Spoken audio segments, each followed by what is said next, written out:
Order. Questions to the Prime Minister. Wendy Morton. Number one, please. Thank you, Mr. Speaker. And I'm sure that the whole House will join me in expressing our condolences to the families and friends of the 7 people who lost their lives and those who were injured in the tragic tram incident in Croydon last Wednesday. And we will all want to thank those involved in the rescue operation. Mr. Speaker, this morning I had meetings with ministerial colleagues and others. In addition to my duties in this House, I shall have further such meetings later today. Wendy Morton. Thank you, Mr. Speaker.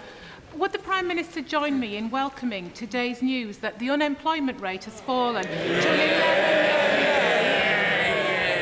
And would she join me in thanking all those businesses who create jobs, businesses such as Jennifer Ash and Sons, whose funeral home I was kindly asked to open in my constituency on the Brown Hills High Street last weekend? Well, I absolutely agree with my honourable friend, and I'm pleased to say that in the last year, employment in her constituency of Aldridge Brown Hills has gone up by 88,000, and it's good to hear of companies that are all opening new jobs, as she's indicated. The employment figures show the strength of the fundamentals of our economy, with employment rate never been higher, the unemployment rate the lowest than it has been in more than a decade. And I'm sure that members on all sides of this House will also want to welcome yesterday's news from Google that they will be creating another 3,000 jobs. Jeremy Corbyn. Thank you, Mr. Speaker. Could I concur with the remarks the Prime Minister just made about the disaster in Croydon last week? Our sympathies to all those who lost loved ones and our solidarity with the emergency workers who've gone through such trauma in freeing people from the wreckage. Mr. Speaker, it appears from press reports that the Chagos Islanders who were expelled from their homes over 40 years ago are going to suffer another injustice today with their denial of their right of return. Yesterday, the Foreign Secretary told European media that Brexit would probably mean leaving the customs union. Can the Prime Minister confirm whether this is the case? I think the right honourable gentleman was trying to get 2 issues in there. Can I just say on the issue of the Chagos Islanders, there will be a written ministerial statement that will be in the House later today, so everybody will be able to see the position that the government is taking on that particular issue. On the whole question of the customs union, of the trading relationships that we have with the European Union and with other parts of the world once we have left the European Union, we are preparing carefully for the formal negotiations, but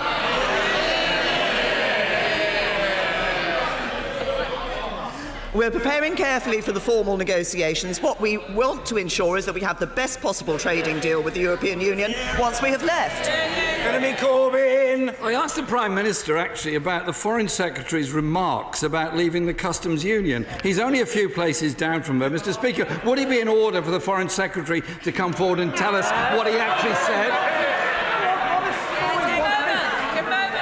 I'm sure we would all be better informed if he did. Earlier this week, Mr. Speaker, a leaked memo said the government is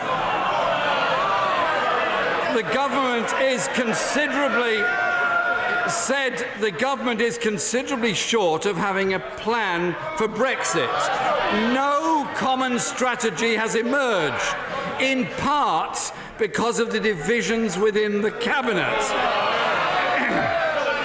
If this memo is, as the Prime Minister's press department says, written by ill-informed consultants, could she put the government's plan and common strategy for Brexit before Parliament? Well, I have to say to the right honourable gentleman, yes, we do have a plan.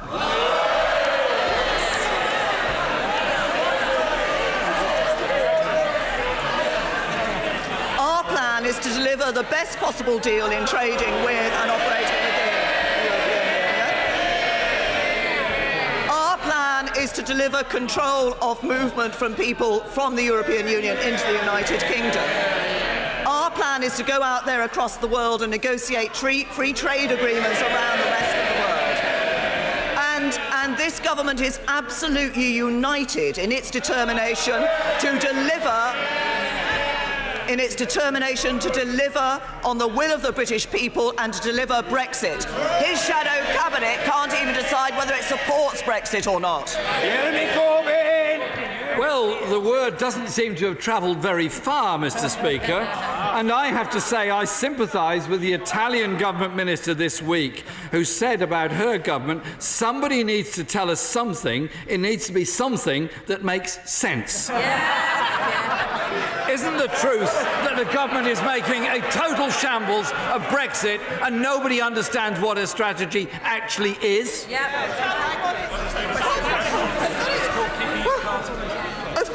Of course, those in the European Union who we will be negotiating with will want us to set out at this stage every detail of our negotiating strategy. If we were to do that, it would be the best possible way of ensuring that we got the worst result for this country. That's why we won't do it.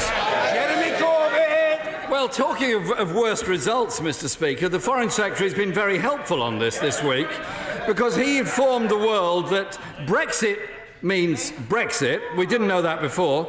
And that beyond that, we're going to make a titanic success of it. Mr. Speaker, taking back control, if that is what Brexit is to mean, taking back control, she's getting advice from the Foreign Secretary now. Can we all hear it? Taking back control, Mr. Speaker, clearly requires some extra administration. Deloitte obviously spoke and saying that one department estimates it needs a 40% increase in staff to cope with its Brexit projections, and overall expectations are of an increased headcount of between 10 and 30,000 civil servants. If that estimate is wrong, can the Prime Minister tell the House exactly how many extra civil servants will be required to conduct these negotiations? Her ministers need to know. They are desperate for an answer from her.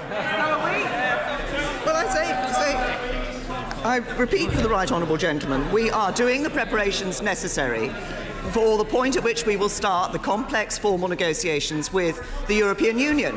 What I have done is set up a department for exiting the European Union, and my right honourable friend, the Secretary of State, the member for Halton, Price and Howden, is doing an excellent job there in making those preparations. But I have to say to the right honourable gentleman, from the confusion that he's got on his benches in relation to this issue of Brexit, it's yet another example with Labour where they talk, we act, they posture, we deliver.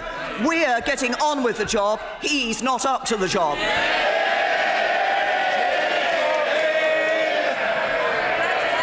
Well, Mr. Speaker, Well, that was exciting, wasn't it? Mr. Speaker. Order, far too much noise in the chamber. I say to the honourable gentleman member for Kingston and Surbiton, calm yourself, man. You should seek to imitate the calm and repose of your right honourable and learned friend, the member for Rushcliffe, who's setting an example to all members of the House, Mr. Jeremy Corbyn. I don't wish to promote any further divisions on their benches, Mr. Speaker. Mr. Speaker, these are the most complex set of negotiations ever undertaken by this country. The civil service has been cut down to its lowest level since the Second World War. The Prime Minister's main focus ought to be surely coming up with a serious plan. But can I ask her to clarify something? When the Supreme Court meets in the beginning of December, if it decides to uphold the decision of the High Court, will the Lord Chancellor this time defend our independent judiciary against any public attacks? As the right honourable gentleman knows, there have been two cases in UK courts in relation to the prerogative power and the use of the prerogative power. The Northern Ireland courts found in favour of the government. The High Court found against the government. We are appealing to the Supreme Court. We have a good argument, and we will put that case to the Supreme Court. We believe I believe, this government believes, in the independence of our judiciary, and the judiciary will consider that decision and come to their judgment on the basis of the arguments put before them. But we also believe that our democracy is also underpinned by the freedom of our press. Jeremy Corbyn. The question was of defending the independence of the judiciary. We all should be doing that. Mr. Speaker, we have an international development secretary who's opposed to overseas aid. We have a health secretary who is running down our national health service. We have a chancellor with no fiscal strategy. We have a Lord Chancellor who seems to have difficulty defending the judiciary. We have a Brexit team with no plan for Brexit, and as has just been shown, we have a Prime Minister who is not prepared to answer questions on what the actual Brexit strategy is. We need a better answer than she's given us.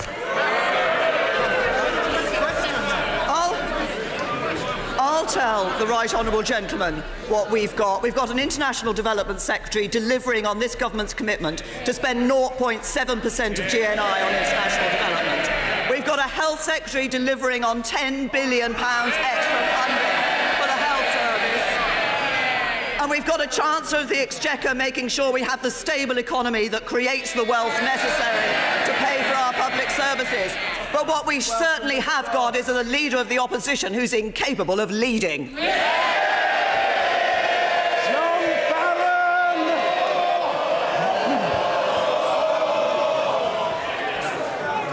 The Prime Minister understands that we are a one-nation party or we are nothing, something our political opponents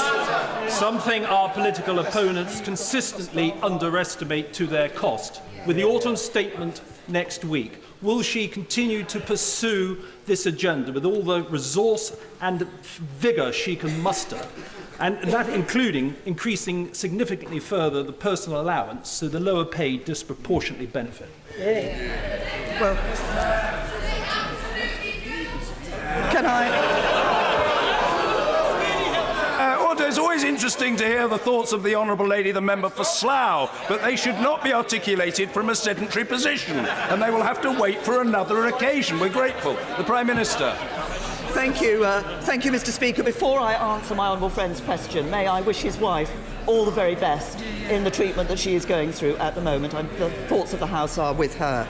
And he's right. We actually have a manifesto commitment to increasing the personal allowance, and that means that what we've done already by increasing the personal allowance from the 6,475 in 2010-11 to 11,000 in 2016-17 and 11,500 next year. We've cut income tax for over 30 million people, and we have taken 4 million people out of paying income tax altogether. That's important. That has helped people at the lower end of the income scale. Angus Robertson. Mr. Speaker, we join the Prime Minister and the Leader of the Opposition in extending our condolences following the tragedy in Croydon and paying tribute to the emergency services. Mr. Speaker, the Institute for Government, which has close ties to the civil service, has published a report. It says that the UK government's approach towards Brexit is, and I quote, chaotic and dysfunctional, that Brexit poses an existential threat to operations in Whitehall departments, that the Prime Minister has a secretive approach towards Brexit, and that the present situation is unsustainable. Does the Prime Minister plan to carry on like this regardless? The right honourable gentleman will not be surprised when I tell him what the government is doing in relation to Brexit. As I said earlier, the most important thing for this government to do is actually calmly and carefully get on with the job of preparing for complex negotiations.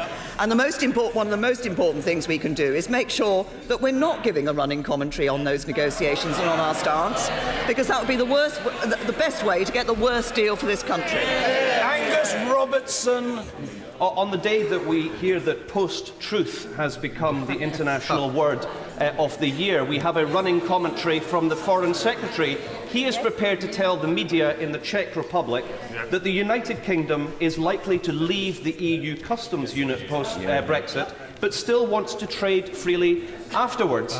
In response, his colleague from the Netherlands has said that that option doesn't exist and is impossible. Both of these things cannot be correct. So will the Prime Minister confirm today to the Parliament, to the country, whether the UK is likely to leave the EU customs union post-Brexit, yes or no? The right honourable gentleman doesn't actually seem to understand that the customs union is not just a binary decision. But let's set that to one side. Let's look at what we need to do, which is to get the best possible deal for access to, for trading with and operating within the single European market. And the right honourable gentleman stands up time and again in Prime Minister's question and says to me that he wants access to the single European market. I might remind him that it was only a couple of years ago that he wanted to take Scotland out of the single European market by making it independent.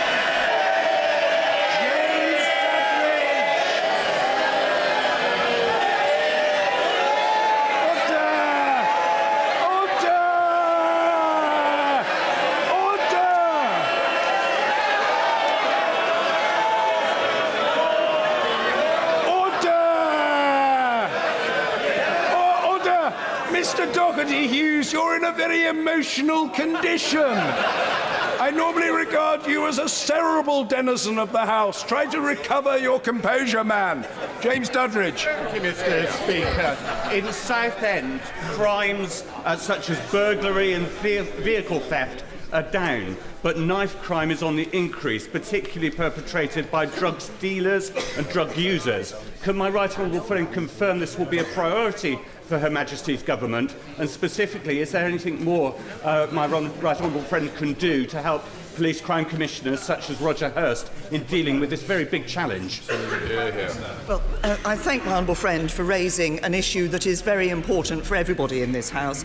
Certainly the government will do all it can to support police and crime commissioners like Roger Hurst, who's already doing an excellent job in Essex. We have seen overall knife crime figures falling since 2009, but I recognise the concerns my honourable friend has shown. That's why the Home Office has been supporting police forces such as Essex in conducting weeks of action against knives under Operation Sceptre, and we've legislated to ban dangerous knives, including these zombie knives. We're putting tough sentences in place and we're making sure that offenders are punished. We should send a very clear message. We will not tolerate knife crime in this country. Please, Shepherd. Mr. Speaker, many people in this country visit the United States every year to study, on business, or simply to enjoy one of the greatest countries on earth. Can I ask her what action she would take if the new President-elect carries through on his campaign promise to discriminate against our citizens on the basis of their religion? And will she give a commitment that the special relationship that she believes her government has with the US presidency will be conducted on the basis of respect for the dignity of all of our citizens, irrespective of their race or religion?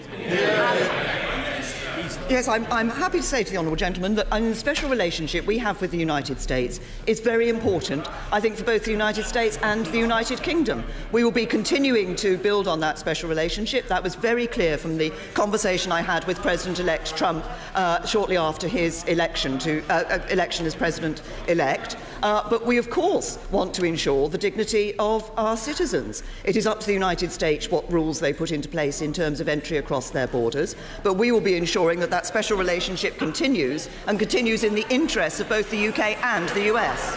Andrea Jenkins. Thank you, Mr. Speaker. On Tuesday of last week, I attended an infection prevention and control summit. The summit highlighted the great work done by the Department of Health, the NHS and other organisations to dramatically decrease MRSA infection rates. Yet it also raised the growing threat of E. coli and sepsis. Will my right honourable friend join me in commending events such as these and outline the government strategy to combating superbugs? Well, I will absolutely join my honourable friend in commending events such as that. And she's raised a very important issue, and it's right, the DOH, the Public Health England and NHS are doing vital work to decrease infection rates. We've already seen some very good results. There's 57% reduction in MRSA bloodstream infections since 2010 and a 47% reduction in C. diff infections. But of course there's more to do, and that's why we are setting bold objectives to halve gram-negative blood infections by 2020, and last week announced a new national infection lead to champion and oversee this effort. It's an important issue, and I'm grateful to my honourable friend for raising it. Mr. Douglas Carswell. Free trade is absolutely vital to our future prosperity, and Brexit does not mean rejecting globalisation. Will the Prime Minister ensure that any new trade deals with the wider world after Brexit are based on the mutual recognition of standards and not on the kind of overly elaborate, prescriptive, top-down regulatory regime that underpins the European single market?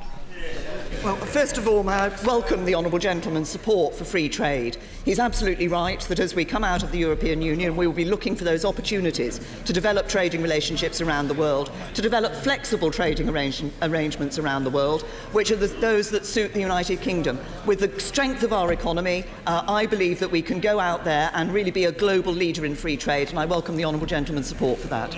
Chris Philp. Thank you, Mr. Speaker. Last Wednesday, 7 people tragically died and 50 were injured in a tram accident in Croydon. I'm sure the whole House will join with the Prime Minister, Leader of the Opposition and Leader of the SNP in extending our heartfelt condolences to the bereaved families. There are 3 investigations underway by British Transport Police, the Office of Road and Rail and the Rail Accident Investigation Board.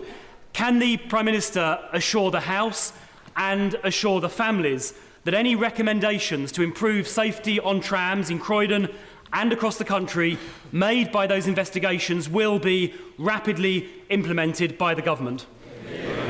Well, once again, I join my honourable friend in expressing our condolences to the families and friends of the 7 people who died in this terrible incident and this terrible event that took place, and our sympathies with those who were injured and affected by it, and again our thanks to the emergency services.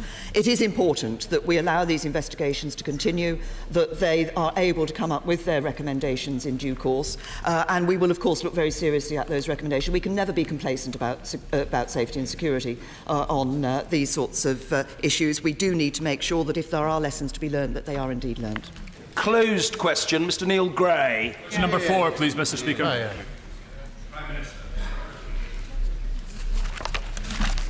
Sorry, Mr. I will get. The government is committed to protecting the most vulnerable in society, including disabled people and those with health conditions. And when it comes to people currently receiving employment and support allowance, they will continue to receive the same level of financial support. We are ensuring that the support that is available is being concentrated on those who are most in need. We're also ensuring that support is available, not just in benefits, but in a wider package, to be able to help those who could be able to get into the workplace to reach that point where they are able to get into the workplace. Neil Gray. Mr. Speaker, this week the Prime Minister said there is change in the air, and when people demand change, it is the job of politicians to respond. So how will she respond to the 70 disability organisations who want these cuts stopped, or to the people on her side who have supported my cross-party motion for debate tomorrow, which calls for these cuts to be halted? Surely she must respond accordingly. As I've said, what we are doing is focusing support on those most in need. For those in the support group of ESA, their support has gone up. We are giving extra support to those who are in the work-related group who could at some stage get into the workplace, to help them to get into the workplace. But it's also important not just to see this as an issue of benefits, it's about the whole package that's available, including the personal independence payments that provide for the living costs of disability. But I would just perhaps gently remind the honourable gentleman that if he's concerned about the levels of payment in Scotland, then he might wish to talk to the Scottish Government about the new powers that they have,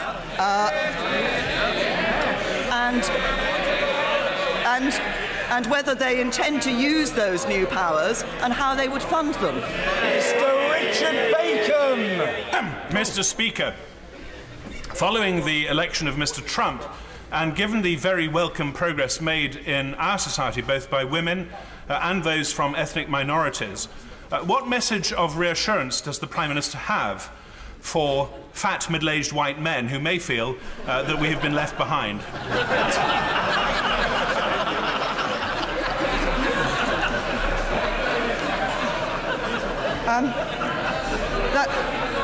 That's a very interesting point. Perhaps my honourable friend would like to come up and see me sometime.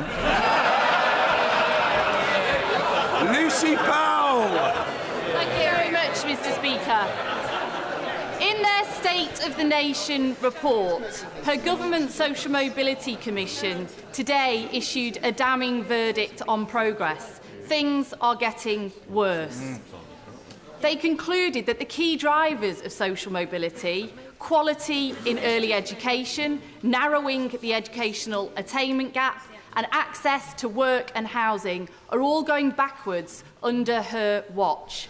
So when will she come forward with a real strategy for opportunity for all, instead of fixating on creating an even more elite education for those who are already elite? No, well, I note that the Social Mobility Commission has recorded today that more working-class youngsters are benefiting from higher education than at any point in our history. The government's invested record levels in childcare in early years, and the attainment gap, as the report acknowledges, has actually narrowed. But she refers to the education system and to the reintroduction of grammar schools. I would refer her to the report that was commissioned by a Labour council in Knowsley to look at how they could improve educational achievement in Knowsley, and that report said reintroducing grammar schools is potentially a transformative idea for working class areas. Thank you, Mr. Speaker. Today, the BBC World Service has announced the biggest expansion since the 1940s, including 11 news services in different languages, bringing the total to 40 around the world. Would the Prime Minister agree with me that this is an excellent example of soft power and lifeline to many people around the world? I absolutely agree with my honourable friend. I think that the service that the BBC provides with its World Service, the independent journalism that it brings to millions of people around the world, is a very important work that they do, including bringing it to people where often free speech is limited. So it is important that we support them, and that's why we're investing £289 million over the next 4 years to support their World Service, as it provides that accurate, that independent news to some of the most remote parts of the world. Stephen Gethin. Mr. Speaker, the University of St Andrews in my constituency gets 25% of its research funding from the EU and benefits from freedom of movement that brings some of the finest researchers to St Andrews and elsewhere. What guarantees can she give, in particular after 2020, to research funding and to freedom of movement for academics as well? The honourable gentleman will know that we've already given guarantees in relation to the research funding that is available from the EU and those contracts that will be signed. And he will know that we are able already, within the immigration rules that we have for people outside the EU, to ensure that the brightest and the best can come to the United Kingdom. But I also would remind him, as I did his right honourable friend, that it wasn't that long ago that he was campaigning to come out of the European Union and come out of free movement. Johnny Mercer! Thank you very much, Mr. Speaker. In committee yesterday, I learned that the Iraq Historical Allegations team has actually placed serving members and veterans under surveillance in this country. Similarly, I learned that despite everything we've said, we have paid for chasing lawyers to go out and collect evidence in theatre. I know of the Prime Minister's commitment to this agenda. Would she agree with me that we need to work harder to close the gap between what we say and how it actually feels for our servicemen and women? My honourable friend raises an important point, and I recognise the concern that has been expressed from a number of honourable friends about the impact that the IA is having on servicemen and women. I think it is important that we ensure that it conducts its inquiries within a reasonable timescale, which it is now set to do, that it weeds out those cases that are, if you like, more frivolous cases, but I'm sure he would accept with me that where there are allegations of credible allegations of criminal activity, that those should be properly investigated. But I'm very conscious of the need to ensure that our servicemen and women who do such a good job for us around the world and in keeping us safe and secure have the support that they need. Closed question, Martin Doherty-Hughes. Mr. Speaker. I recently met the First Minister and leaders of the devolved administrations at the Joint Ministerial Committee. The next meeting of that is planned for early in the new year. And of course, the UK Government engages regularly with the Scottish Government on a whole range of issues. Martin Doherty-Hughes. Soon on, Mr. Speaker, because I'm sure that there's a question that's vexing not just the First Minister but the whole of Scotland, that on the 22nd of June of this year, Ruth Davidson stated to those supporting Leave they won't tell us what they want to replace the single market with. Now that the Prime Minister is part of a government dragging Scotland out of the European Union against its sovereign will, could she answer Ruth Davidson? And on the 23rd of June, the people of the United Kingdom voted to leave the European Union, and that's what this government will deliver. Alberto. Order. Members should not seek to shout down the Prime Minister. The question was asked and the answer has been provided. Alberto Costa. Thank you, Mr. Speaker. It is right that the Prime Minister has latitude to enter into negotiations with the EU. However, the Vote Leave campaign were very clear that the rights of EU citizens would not be affected if this country voted to leave the EU. My parents are Italian. They've never naturalised and they've been in this country for 50 years. Can the Prime Minister assure me that she will never instruct me to vote in a lobby to take away the rights of my parents and millions of EU citizens? I recognise the personal passion with which my honourable friend raises this issue. I want, intend and expect to be able to guarantee the rights of those EU citizens who are living here in the United Kingdom. But I also want to see the rights of UK citizens living in European Union member states being guaranteed too. As I've said previously, I would hope that this is an issue on which we can come to a position on which we can discuss with my European colleagues at an early stage. Judith Cummins. Thank you, Mr. Speaker. Dementia is the single greatest health crisis faced by this country. New figures by the ONS reveal that dementia and Alzheimer's disease are now the leading cause of death. Yet in Bradford, it can take up to 4 months from referral to diagnosis. Will the Prime Minister today pledge to bring about parity in end-of-life care for people with dementia, and as part of this, commit to introducing a specialist end-of-life service for those diagnosed with Alzheimer's? Well, can I commend the Honourable Lady for raising this issue, and I know that it is a personal concern for her, and it's an issue that affects people across constituencies across this House. We have set ourselves an ambitious target of 4 million dementia friends by 2020. We already have 1.6 million of them. We've doubled research spending on dementia and invested in the development of a Dementia Research Institute. But she raises the issue of end-of-life care, and we are determined to transform end-of-life care. That's why we have created the National End-of-Life Care Programme Board. That's going to help implement the commitment to high-quality, personalised end-of-life care for all. She's raised an important issue. I'm grateful to her for raising it, and I can assure her that this is an issue on which the government is focused. Dr. Julian Lewis. At the same time as the government is rightly restoring hundreds of millions of pounds of funding to the BBC World Service, there are no current plans to restore the very modest £20 million a year it costs to run BBC monitoring. Former members of the Intelligence and Security Committee, such as Lord Ming Campbell and I, are dismayed that the BBC is proposing further to cut the monitoring service, close Caversham Park and break the co-location with its American counterparts. Will the Prime Minister agree to meet us and have a discussion before this disaster is visited on an incomparable source of open source information on which so many government departments and intelligence agencies depend? My honourable friend does raise an important issue. Of course, the staffing and provision for the monitoring service is a matter for the BBC, but we are very clear of the importance of the service that this provides. And it provides high-quality reporting for the Foreign Office, for the Ministry of Defence and other parts of government, and, of course, for the BBC itself. What I can tell my honourable friend is that as part of the BBC Charter renewal process, we're actually talking with the BBC about a new agreement in relation to the BBC monitoring role that we believe will result in an improved service for government, not a reduced one. Lisa Nandy. She doesn't seem to have very much control over world events, but she should at least be able to get a grip on the child abuse inquiry that she set up.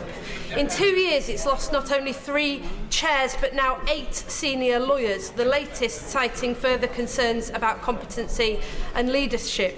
She will be surely as aware as I am that there are further serious allegations that have been made to the inquiry panel that have gone uninvestigated. So can she tell us whether she shares the full confidence in the inquiry that her Home Secretary expressed some moments ago, and if so, why?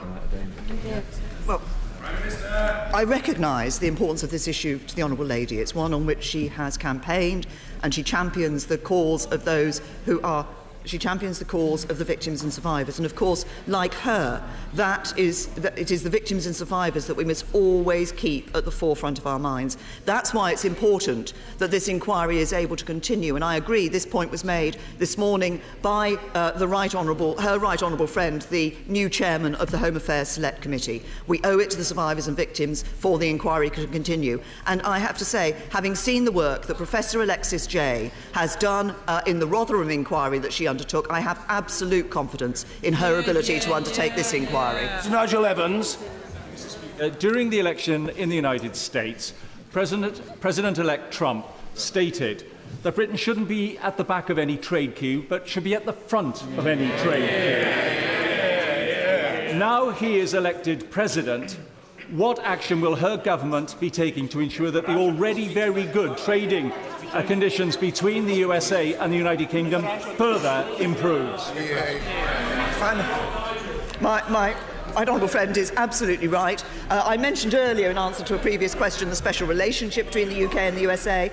I think we now have an opportunity in a trading relationship with the United States of America. That is something on which at a very early stage I want to be discussing with President-elect Trump. Malcolm MacDonald. Mr. Speaker, too often social media is the weapon of choice by those who seek to bully and intimidate others. It was the weapon...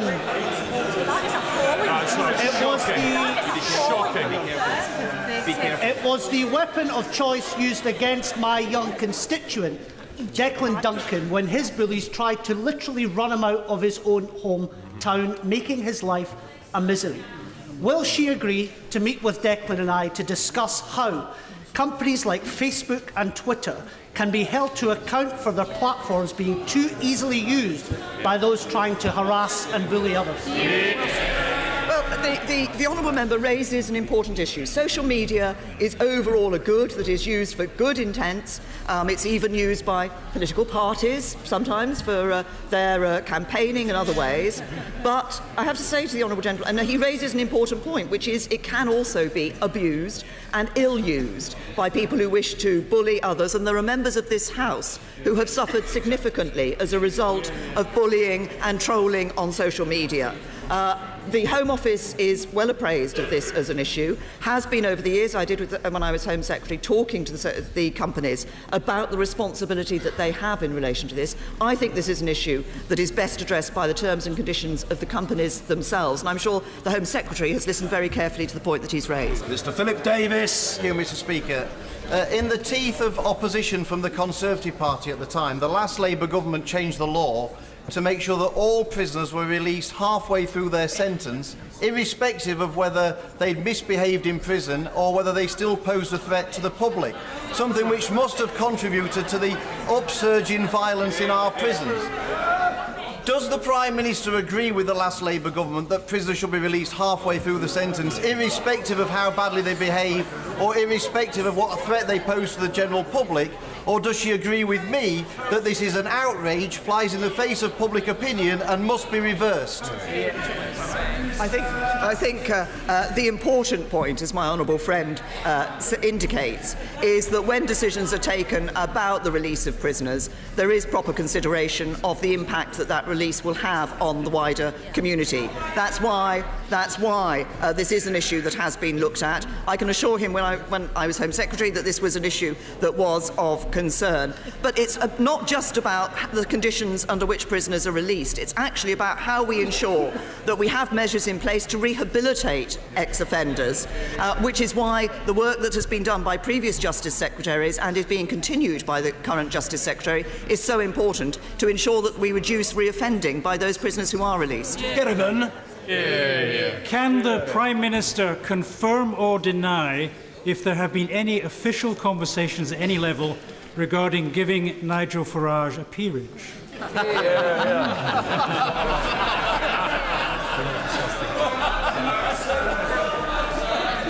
Well, all I can say to the honourable gentleman, I'm afraid, is that such matters are normally never discussed in public. Mr. Graham Evans! Mr. Speaker, will my right honourable friend, the Prime Minister, join me in welcoming the announcement of Phase 2 of High Speed 2 from Crewe to Manchester Airport into Manchester Piccadilly, bringing jobs and prosperity to Weaver Vale, to Cheshire, to the North West region, including North Wales, therefore closing the North-South divide.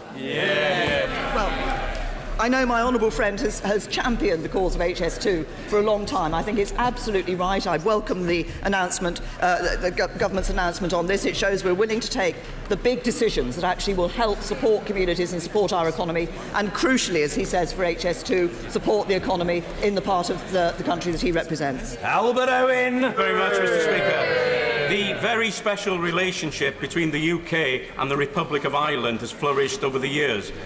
A major part of that is the port of Holyhead in my constituency, and the reason for it has been free travel, and both have enjoyed that within the European Union that they both joined in 1973. Now the UK has voted to leave the European Union.